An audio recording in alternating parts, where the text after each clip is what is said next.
So I have a question for you to begin, and that is, if you had the power to change the world, would you use that power?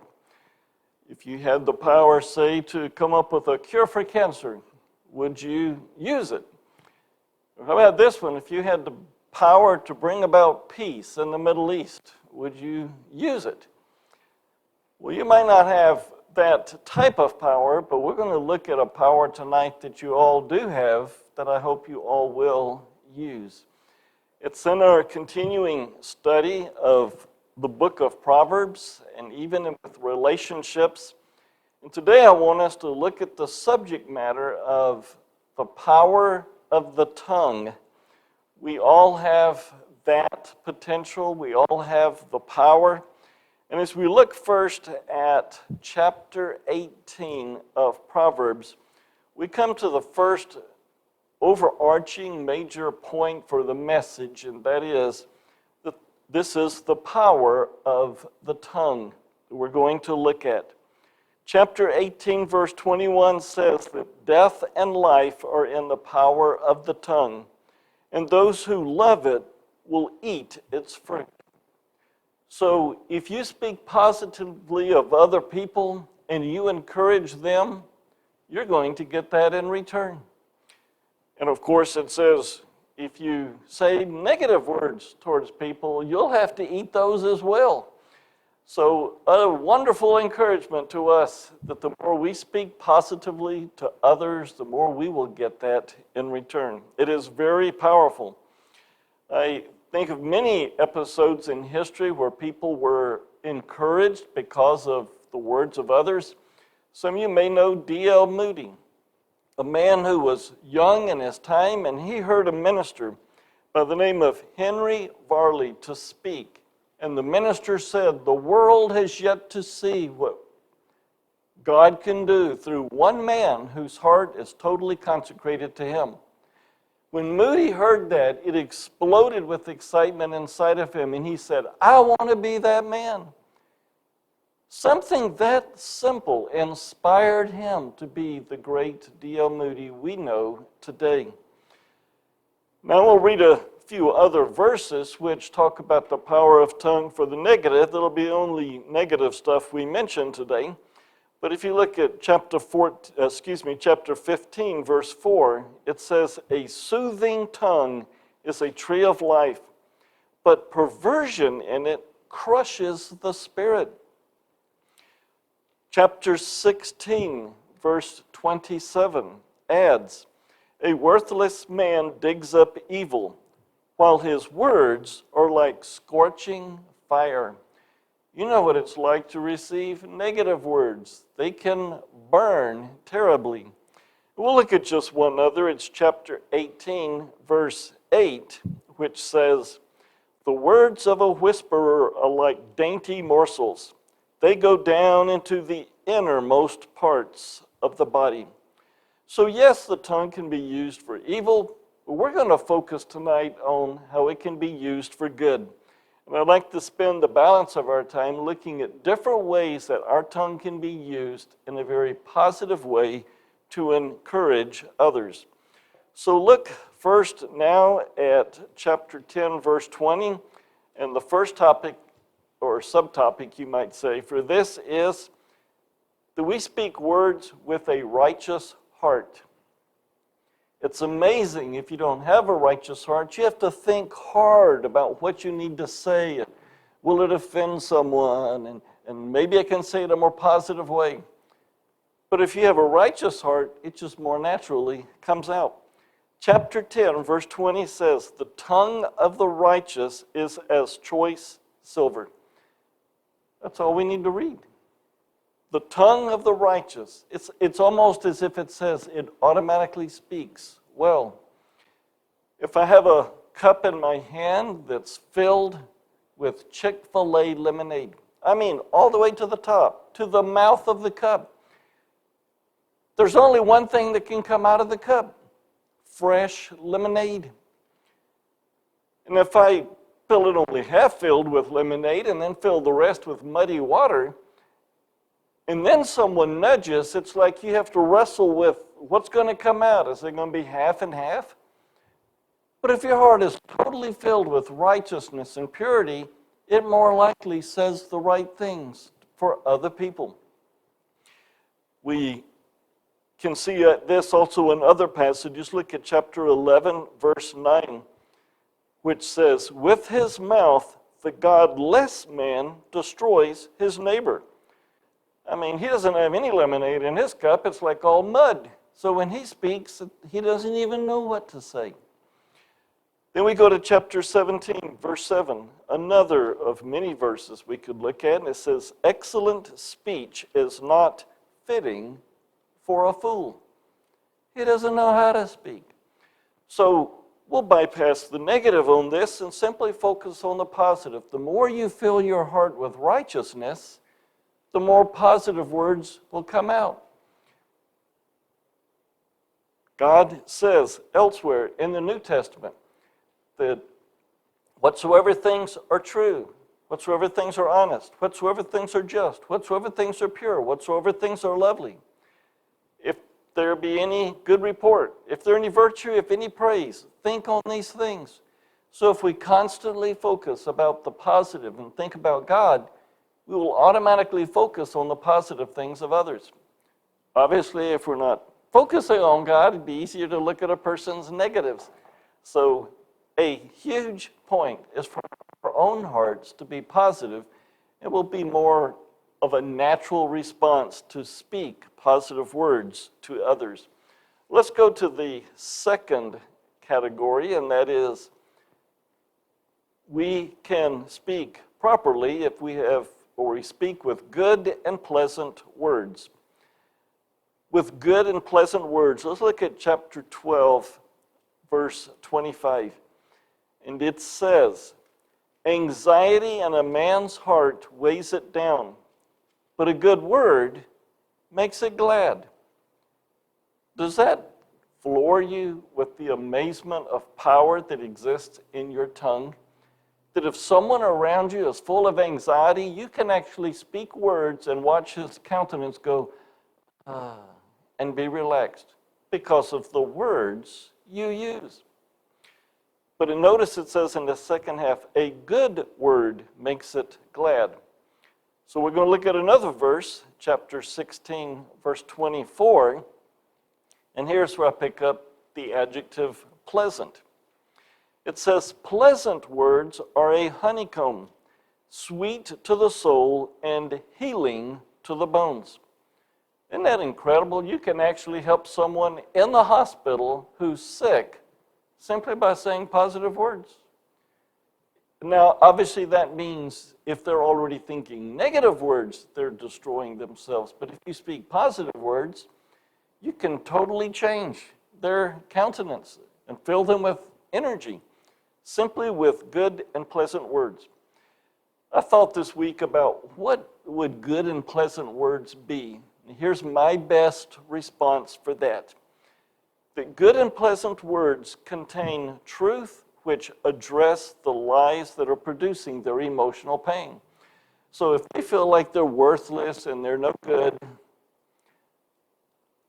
I went to a restaurant today and a waitress served me, and she's being extra professional and perfect in her performance. I know her. I've known her for years. And she accidentally said as she was leaving, "I'm always nervous when I'm around you." What in the world did that mean? But you can see there's an opportunity for me to speak a word. I didn't have time. She was busy at that point and I wasn't able to follow up. But obviously, I could easily say something to her to make her relax and calm down. I'm not looking for perfectionism. I don't know if that was the issue. I don't think I've ever said anything negative, so I don't think she's thinking something negative will come back. But there's an easy opportunity for good and pleasant words to calm someone down, to speak to her. Now, if you're like me, you've had quite a few people to come up to you and just say generic phrases. Well, everything's going to be all right. Don't worry about it. Everything's going to be all right. One time I was worrying when I was a little kid. I remember the house I was in, so I must have been like 7 or 8. Man, I was really worrying about something, and it was getting worse and worse each night and taking me longer to go to sleep. And I mentioned it to my dad, and he must have been very distracted and very busy.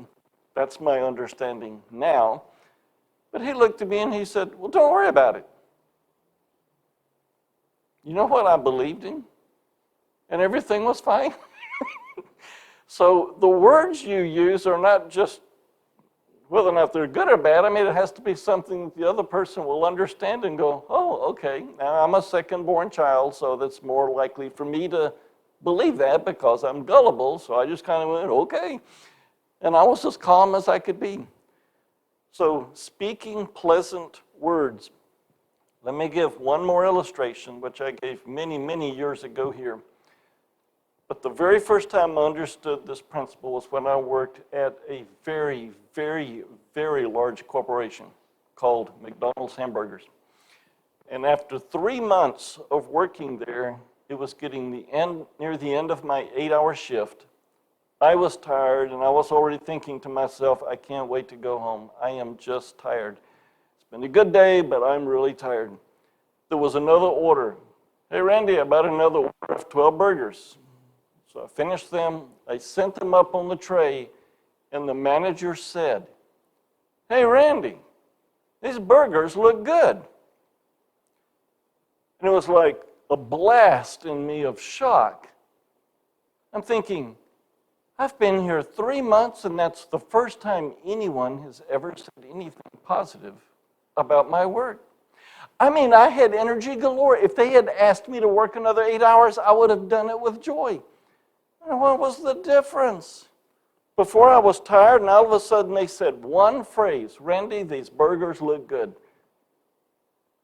How about looking that up in the dictionary and say, when is there power in those words? Well, it's what I needed and what I needed to hear. And when I learned that principle, how much it would benefit me, I thought I would experiment. And it was amazing how that impacted other people in my workplace. I'd see other people just grab this shaker and put some fries in the bag and walk off, and I would say something, boy, those fries, the way you put those in, they surely look good. And you could see the countenance of people picking up simply because good and pleasant words were used. Well, let's move on to the next area, and this one is with persuasion. The idea is if you're going to say something to somebody, do it for their benefit, that they can be a better person. I know that I myself need to learn this one a lot because I like to say jovial or silly comments, and that's good at times, but a better focus would be how can I speak to encourage them to be a better person? Would you look at chapter 16, verse 21? You don't have to turn very far if you were looking up the last one. Chapter 16, verse 21 says, the wise in heart will be called understanding, and sweetness of speech increases persuasiveness. Chapter 16, verse 23, the heart of the wise instructs his mouth and adds persuasiveness to his lips. When we speak, it should be done ideally in a way that persuades them to do what's best. It doesn't say that you yell at the person and demand change. You're persuading them, you're leading them. So sometimes it's more than just words. It might be words wrapped with actions. But the idea is to persuade others to do something. So speak with persuasion. Now let's go to the next area, which is with caution. This is a good one. When we go to chapter 17, verse 27, we see that God says, he who restrains his words has knowledge, and he who has a cool spirit is a man of understanding. Verse 28, even a fool, when he keeps silent, is considered wise. When he closes his lips, he is considered prudent. So when something comes up God wants us, if at all possible, to be cautious, think of the absolute best way to respond, and then respond instead of speaking off the cuff. What I'm about to tell you is probably just a personal testimony of my own personal issues. But one of the things that's kind of a sore spot in me is when people immediately jump the gun and just say anything, and I might say I have a sore throat. Well, what you really need to do is, you need to gargle with Listerine. Well, I did do that. Well, what you really need to do is to drink a hot tea. I did that too. Well, what you really need to do is to add honey and lemon. Well, what you really need, they're just spouting off whatever, for whatever reason, they're not helping. So when we answer, there should be more of a thoughtfulness. Who's the person? How do they receive words? What's the best way? So be cautious in the way that you speak. Let's go to another passage, chapter 21, verse 23. Chapter 21, verse 23. He who guards his mouth and his tongue guards his soul from troubles. Boy, I can sure look at my past and say how I wish I had applied this one more. One pastor said many years ago, and I picked up as an illustration 30 plus years ago. They said that God gave us two guards against our tongue, our teeth and our lips. He gave us only one tongue, but he put two barriers in the front to kind of keep the tongue from getting out. And it was kind of a silly illustration, but I've never forgotten it. And here he says, please guard your mouth and your tongue. Well, one more verse, chapter 29, verse 20 says, do you see a man who is hasty in his words? There's more hope for a fool than for him. So we should speak cautiously, make sure that what we say is really the best possible. Especially since once the words come out, you can't take them back. So make sure that they are the right words. Let's look at another one in chapter 25, verse 11. And this is with the right circumstances. Chapter 25, verse 11 says the right circumstances. And I'm using the words that exactly appears in the New American Standard Translation, which says, like apples of gold in settings of silver is a word spoken in right circumstances. For example, if someone has a birthday and you go to them and you say happy birthday, it's totally meaningful.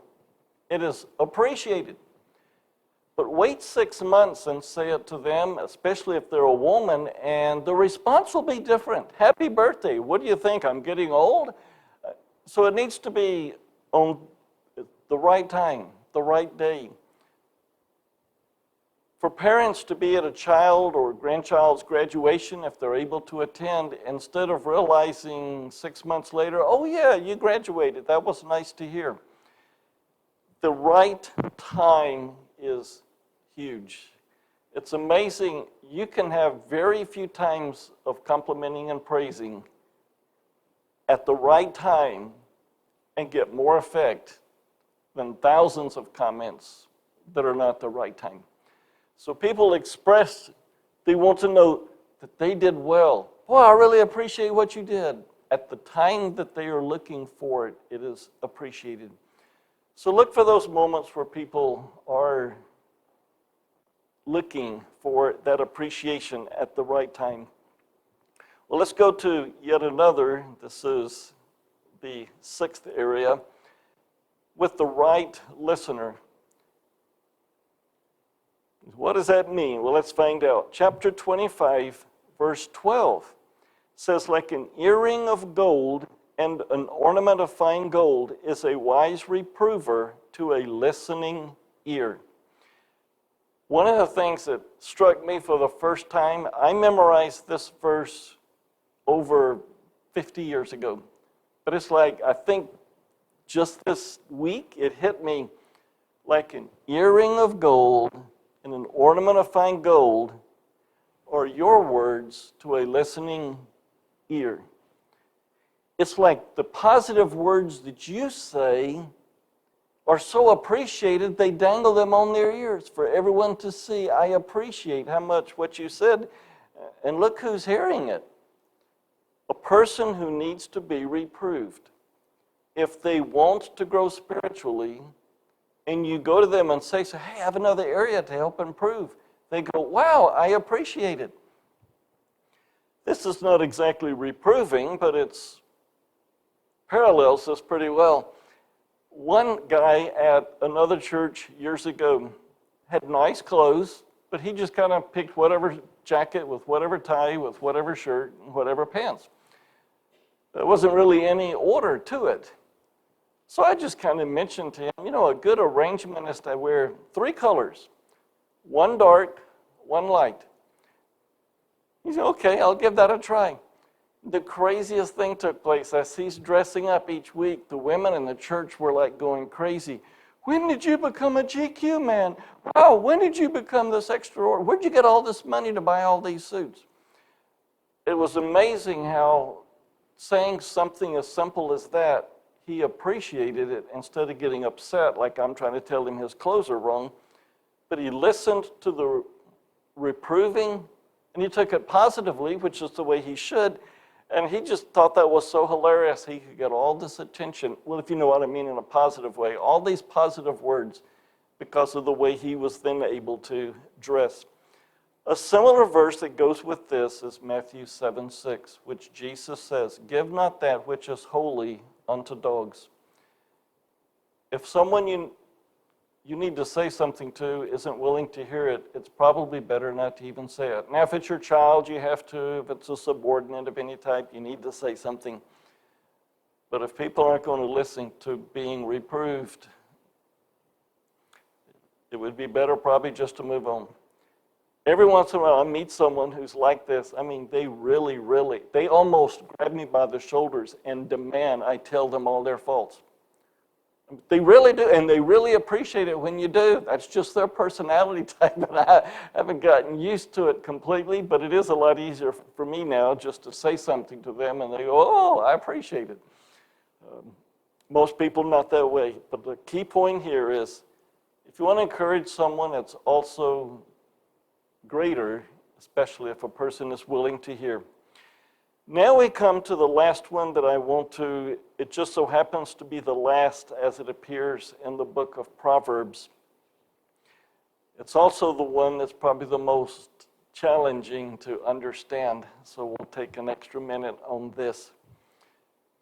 Without flattery. I looked up a few definitions in some of the secular books, and they added too many wrong motives behind it. But let's look at the scripture passages. Chapter 26, verse 28. It says, a lying tongue hates those it crushes, and a flattering mouth works ruin. Look now at chapter 29, verse 5. A man who flatters his neighbor is spreading a net for his steps. Here's my simplistic, unprofessional definition for flattery. Words which puff up the listener with pride. Example, King Herod, not the King Herod at Jesus' birth time. One of his kids, Herod, was told, wow, you have the voice of a god. That was flattery. And all of a sudden he goes, wow, thank you. And when he accepted it as it was something great that he had done, God struck him with a gross problem, and he died from that gross problem. Flattery is not encouraging. It actually sets them up for a fall, which is what God says. Pride goes before destruction, Holy Spirit before a fall.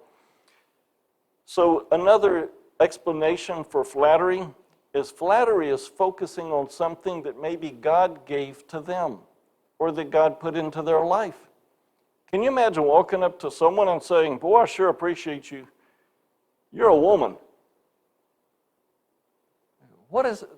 I didn't have anything to do with that. God made me a woman. Right? Now that one was easy. The next one might cause concern. How about going up to a woman and telling her she's beautiful? You better be cautious. What did you just say?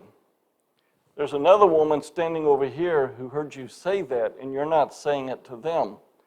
And you're saying to the woman who's beautiful that she's beautiful because God made her that way.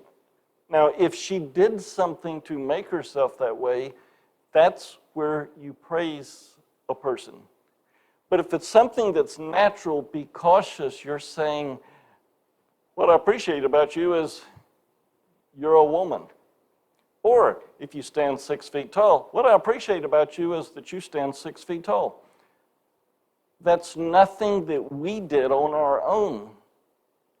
It's the way God made them. So if you really want to encourage them, praise them for a character quality that they applied in their life out of obedience to God. You know, I really appreciate your punctuality. God didn't make them that way. That's something they obeyed God. That's something to praise Him. Appreciate you showing up to work on time every day. Another one. You know, I appreciate your jovial spirit. You really bring energy to the rest of us. Those are things that people do, and those are the things to highlight the most, or the things that people have applied into their life out of obedience. So, if I can take that as the message, I'd like for you guys to break up into groups.